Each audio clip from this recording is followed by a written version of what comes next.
Hello everyone and welcome to another episode of Campus Care Ed Talks. Ed Talks is a platform where educators and leaders come on board and express their viewpoints related to education and society. Our topic for discussion is how can theoretical and practical knowledge benefit the students, and to express their viewpoints on the same we have with us Mrs. Radhika Srivasanam, Principal of Sri Ram Universal School, Pallava. A very warm welcome to you, ma'am. Namaste. So good to have you, ma'am. And thank you so much for your Thank you. precious time. Thank you.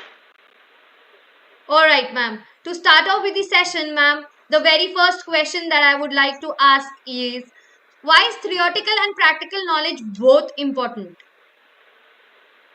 Okay. Thank you, Entab. Thank you, Sakshi. Theoretical knowledge and practical knowledge will always be combined together in this wonderful combination, and we will always need both.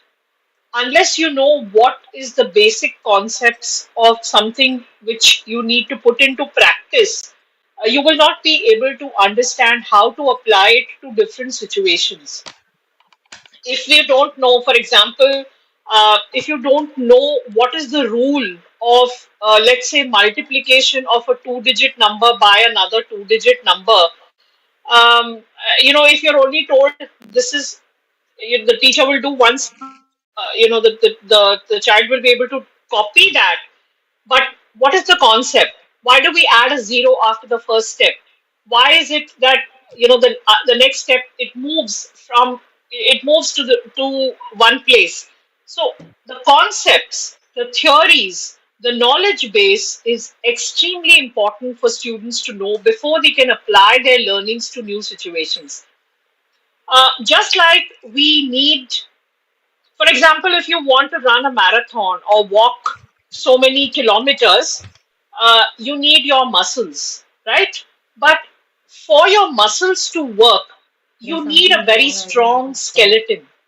You need There's a something wrong in very the line. strong backbone. Stuck. You need strong elements which will help मुझे you यहाँ to नहीं दिख रहा है live sustain those उतना. muscles and ensure that the मुझे यहाँ पे muscles स्क्रीन होल्ड पे are देख लेना can are adept at carrying out the task.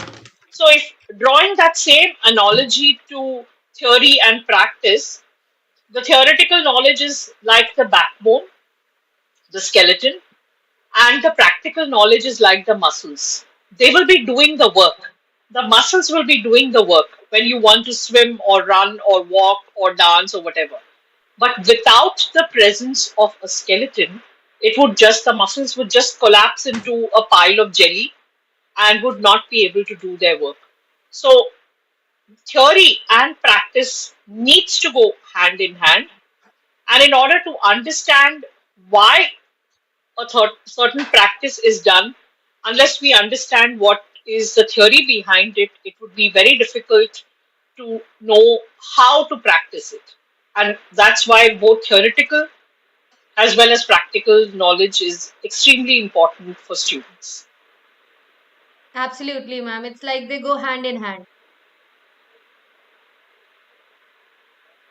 Yeah, so coming on to You are another. muted. You are muted, ma'am.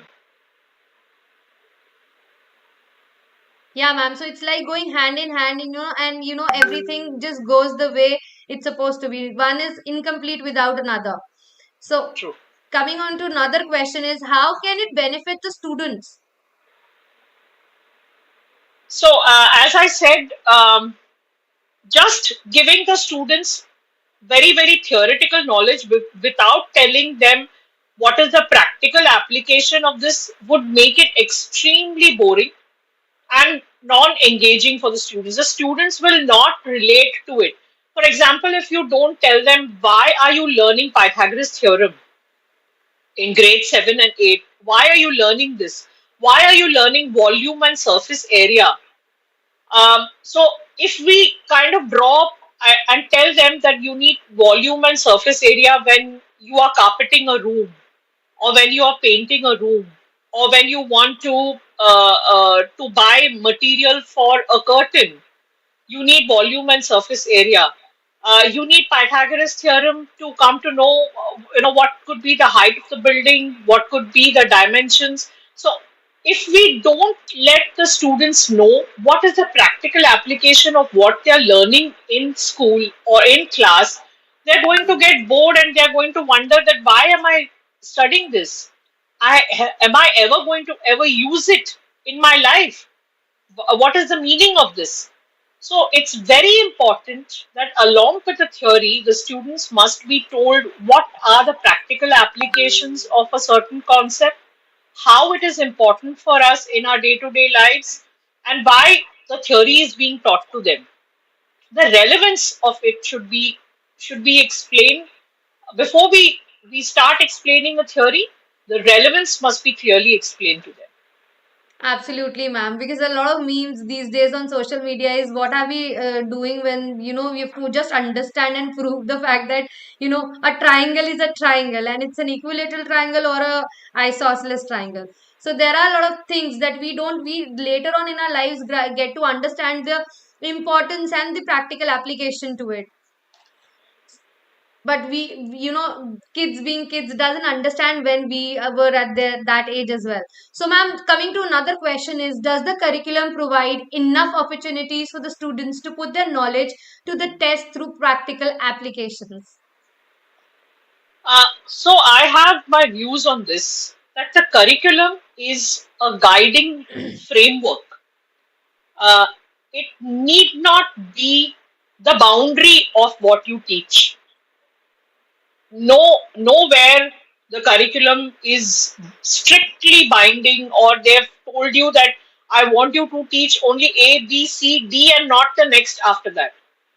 uh, we have to use the curriculum not as the limit or a limitation, but as a framework.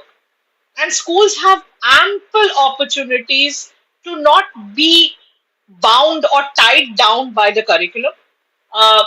Progressive schools, progressive educators, principals, heads of institutions are doing a lot, and we should do a lot, not necessarily to complete the curriculum or syllabus, but to ensure that we're giving skills to the students. So, for example, if I'm talking of learning a language, all the four skills of learning a language, listening, speaking, reading, and writing, are equally important. The textbook will have 12 chapters, 15 chapters. It's up to me as an educator, or up to the school and up to the heads or the department heads, to ensure that along with teaching the content, we're also looking at skills. This is a knowledge. Knowledge is at the tip of a button, flick of a button. I want to know something, I will click, I will put it on my Google browser, I will look at Wikipedia, I will look at Google Scholar, I will look at so many things, and I will get the facts like this. I need not, memorize it. And this is the reality, that we no longer, need to be bound by the textbook, and children are not bound by the textbook. The textbook is a guideline, the curriculum is a guideline and a framework. We have to concentrate on skills. I think it's critical that we look at skills, because what we teach today may or may not be relevant 15, 20 years down the line, when the student has graduated from school and is looking at stepping out into a career. But the skills will always remain. The skill of collaboration, the skill of critical thinking, the skill of analytical thinking, time management, decision making. We have to concentrate on skills. So the curriculum should not be the boundary or the limit. Rather, it should be a framework, and we should look at how we can provide skill training and engagement strategies within that curriculum. So that's completely dependent on schools. And, like, I'm happy to say that at the Sri Ram Universal School, we have so many diverse things that we're doing with the students. We are, though we are affiliated to the ICSC curriculum, and we are our sensibilities and our curriculum is in that direction, but there are a lot of things that we do over beyond what is defined. So that need not be. It's not a Lakshman Rekha. The curriculum is not a Lakshman Rekha that I cannot go beyond it. It the curriculum is a flexible guideline. It's like a piece of string which can be stretched here and there, and we must do that. Absolutely, ma'am. To tilt left and right and use it in our own advantage, wherein we can benefit more to the society and in terms of children's, upbringing and skills. Coming to the another question, and like you really said and mentioned that you are doing really good and something more apart from the curriculum. Coming to my, which is bringing me to my next question is, what measures can teachers take to make the learning more engaging? Yes. So, it was proven during the pandemic that the teachers were able to quickly adapt and find out new methodologies or new ways to keep the children engaged, even though the child was not in front of them in the classroom. We used, like, for example, I'll tell you that at the Shriram Universal School, we used virtual labs, we used virtual field trips. So, sitting in Mumbai in their own homes, my students were able to connect to the Smithsonian American Art Museum in Washington, where a museum curator actually showed them the most prominent paintings in a particular art gallery section, and the students were able to discuss with her, with the resource person, what do you think was the art, was in the artist's mind when he painted this, what was the context, why has he used this color. My students were able to go to the California beach to look at, shells or shelled animals on the beach, where the park ranger actually showed them that this is a starfish, this is a tide pool, this is the way that the starfish is found. So we did multiple things with virtual trips, and since they were home, even in spite of the time differences, so for example, US and India are about 10, 12 Right. hours apart, but even like they were at home at 9 p.m., they were willing to log into a session. It has been the most incredible time during the lockdown. So I think if you just put your mind to it, the sky is the limit. We were collaborating with a school in UK about single-use plastic. How does that school in UK deal with single-use plastic in their schools? What rules do they follow? How do they ensure that their patch of forest which is closed or the garden is kept clean? And there was a dialogue about it. They realized that there are common problems. So, you just need a little bit of creativity, a little bit of imagination, and the sky is the limit. And as the head of the institution, I've always given the teachers the liberty. Not everything will succeed, Obviously. or every thing that succeeds. There might have been 10 failed attempts, but if you don't attempt it at all, that's worse. I have always ensured that my teachers have a free hand in deciding the methodology or the pedagogy for a certain concept. They are free to move outside the campus if they want to. If a teacher wants to show different types of leaves and we have, a garden around, please take them outdoors. There's no strict protocol that they have to be seated indoors. You just need a little bit of a spark of imagination and creativity, and I think the ideas will flow. And the fact that failing is okay. It's okay if you come back and tell me, ma'am, I took them outside, but it was very noisy, it was too hot, I didn't manage to teach them the different types of leaves. That's perfectly fine. But you made an attempt to do something different. And that's what the attempt should be rewarded. And I think once you put your mind to it, it's teachers are very, very resilient people. very adaptive, and they will come up with innovative ways to engage students.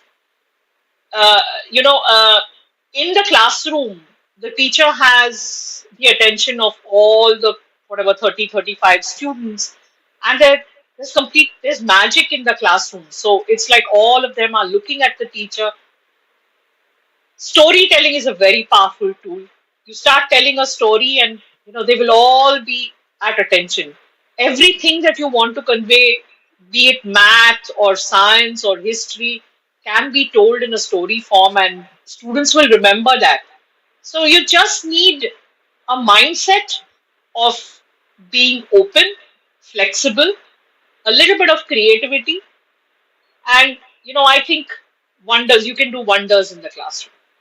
Absolutely, ma'am. So it's just like thinking out of the box and just thinking how creatively one could narrate something to somebody so that you can, create an interest in their mind and, grab their attention. So I can clearly understand grabbing students' attention or, grabbing a kid's attention in a life, just to have it there 30 seconds or maybe 15 minutes of their time is like, crossing another milestone.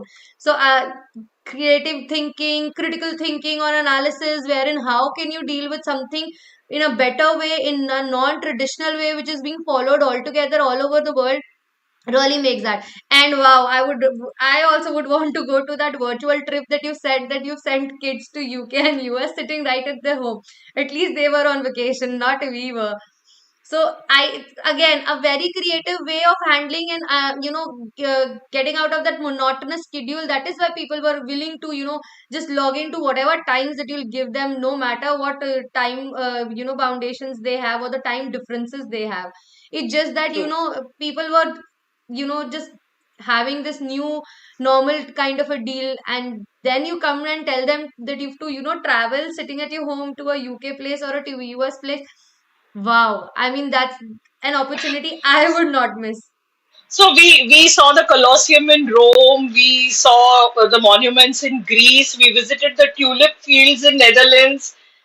We did a whole lot of things sitting right where they are in front of their, and the parents were happy that there was a lot of learning happening. It's not only that they were just watching something, watching a video. There was a live person there, and they could ask questions. So there was this park ranger who went to the California redwood forest, the giant sequoia trees, and she actually stood there with her device, showing them how tall the trees were, how does the bark of the tree look, what insects were there, and the students were asking her questions, and she was answering back. So this was not like a video, because there might be many videos based on the sequoia trees, but this was a live person there. So we did a lot of these things, and it was a fascinating time. We have come back now to offline schools, and I'm hoping to revive this again, or at least on the weekends when the children don't have the limitation of staying up. I mean, if they like it, the next day they have to come to school. I don't want them to miss their sleep time as well. So definitely we will continue these things even when we have started offline schools. Absolutely, ma'am. In fact, the parents must have been very glad for the fact that Yes. they've taken their kids to some place at least, sitting inside their Yes. homes. Very, it's I mean, a very creative way of understanding, and that's how this is the main purpose of having teachers here, connecting with us, sharing their stories, and maybe brainstorming one or the other minds in order to how creative and how out of the box we can think and move forward and do something. Maybe somebody imbibes it, or maybe somebody goes beyond that. So that's the entire approach and purpose of having these small talks with all you educators who's so experienced, decades of experiences, that you share with us and tell us that no, the world is not the limit. It's just your mindset that's you limiting yourself with. True. So thank you so very much, Radhika ma'am, for coming here and sharing this virtual trip to UK US, or maybe how to deal with and how to theoretical and practical knowledge go hand in hand, and how you cannot survive without each other. So it was truly an insightful and a very informative session from your end, ma'am, and we would like to have many more from your end, and as well as on many more such topics. Thank you. Thank you so much, ma'am, for your precious time. For all those, I, Sakshi Jain, host of the evening, would like to sign off with yet another session which is promising and informative as it is this time. So, do subscribe our channel and hit the notification button for more notifications.